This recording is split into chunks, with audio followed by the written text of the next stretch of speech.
but this is how the media treat things. Okay, so there was this disinformation conference over at the University of Chicago yesterday.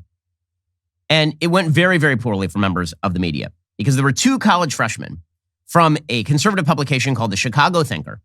And they proceeded to ask these very famous members of the media pretty basic questions about why the media are so bad at their job. And these members of the media had really no answers at all.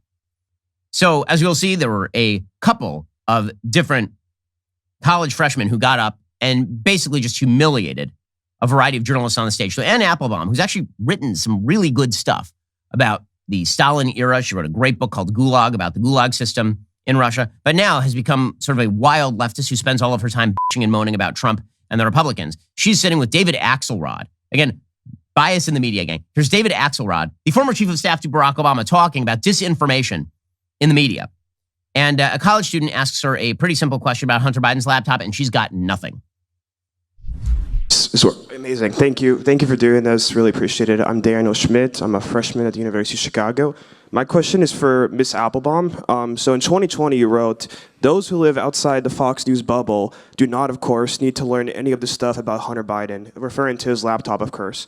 A poll later after that found that if voters knew about the content of the laptop, 16% of Joe Biden voters would have acted differently.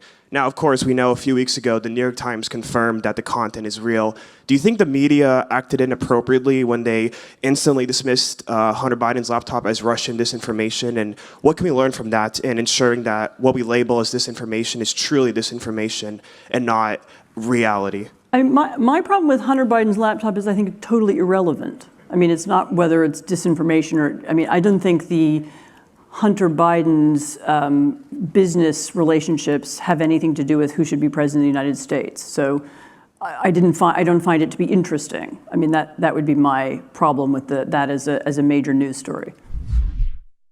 Okay, so it's not a major news story if Anne Applebaum finds it not to be interesting. Business relationships with foreign countries for a bagman for the Biden family. Completely uninteresting. So what does it matter?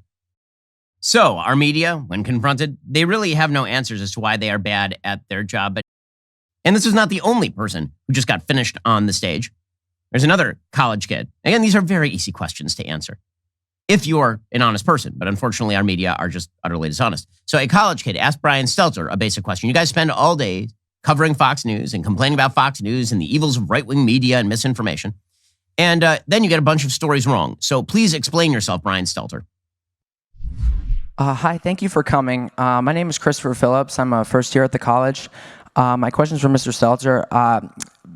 You've all spoken extensively about Fox News being a purveyor of disinformation, but CNN is right up there with them. They pushed the Russian collusion hoax. They pushed the Jussie Smollett hoax. They smeared Justice Kavanaugh as a rapist, and they also smeared Nick Sandmann as a white supremacist. And yes, they dismissed the Hunter Biden laptop affair as pure Russian disinformation. With mainstream corporate journalists becoming little more than apologists and cheerleaders for the regime, is it time to finally declare that the canon of journalistic ethics is dead or no longer operative? All the mistakes of the mainstream media, and CNN in particular, seem to magically all go in one direction. Are we expected to believe that this is all just some sort of random coincidence, or is there something else behind it? It's too bad. It's time for lunch. You have 30 seconds. No, I mean, there's a clock that says 30 seconds. But I think my honest answer to you, and I'll come over and talk in more detail after this, is that I think you're describing a different channel than the one that I watch. But I understand that is a popular right-wing narrative about CNN. I think it's important when we talk about shared reality and democracy, all these networks, all these news outlets have to defend democracy. And when they screw up, admit it. But when Benjamin Hall, the Fox correspondent, was wounded in Ukraine, the news crews at CNN and the New York Times stopped what they were doing, and they tried to help. They tried to help him get out of the country. They tried to find the dead crew members. That's what news outlets do. That's how they actually do work together, to your question about... Okay, you can stop right there. I just have a question. What in the hell does that have to do with CNN completely blowing a series of stories in dramatic fashion over the course of years, all directed in one direction? That someone was wounded and so we had people there who helped? What does that have to do with anything? I mean, I assume so with the Red Cross, but the Red Cross is not a journalistic outlet that purports to be objective in its news coverage. The media continue to be the great story of American politics because it is through the prism of the media that most people find out the information that they're supposed to know. But the media spend all day, every day, attempting to obfuscate on behalf of left-wing viewpoints.